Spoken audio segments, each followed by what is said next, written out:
Namaskar, Jai Shri Krishna. Illustrating text 1, text 2 and text 3 of chapter 8, Manifestation of Brahma from Garbhodakshi Vishnu of 3rd canto, the status quo of Srimad Bhagavatam. Text 1. Maitreya Uvacha Satasevaniyo Bata Puruvamsho Yala Lokapalo Bhagavat Pradhanah Babhuvithe Hajita Kirti Malam Pade Pade Nutanyasya Bhikshanam. The great sage Maitreya Muni said to Vidur, the royal dynasty of King Puru is worthy to serve the pure devotees because all the descendants of that family are devoted to the personality of Godhead. You are also born in that family, and it is wonderful that because of your attempt, the transcendental pastimes of the Lord are becoming newer and newer at every moment. The great sage Maitreya thanked Vidur and praised him by reference to his family glories.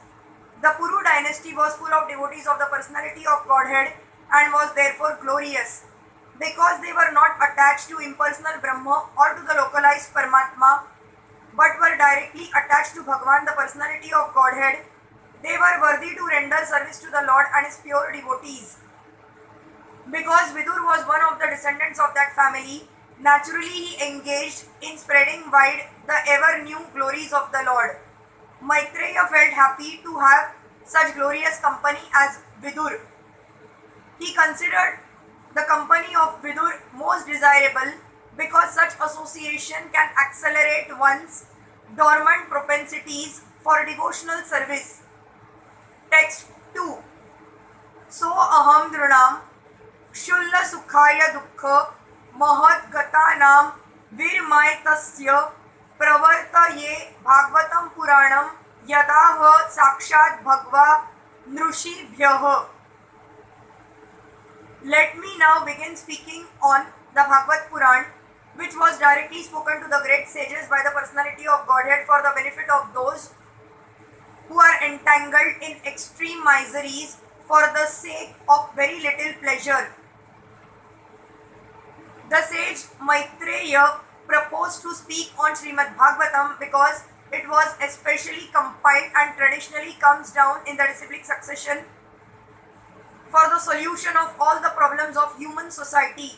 Only one who is fortunate can have the opportunity to hear Srimad Bhagavatam in the association of pure devotees of the Lord. Under the spell of material energy, the living entities are entrapped in the bondage of many difficulties simply for the sake of a little bit of material happiness.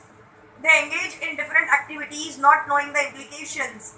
Under the false impression that the body is the self, the living entities foolishly relate to so many false attachments. They think that they can engage with materialistic paraphernalia forever.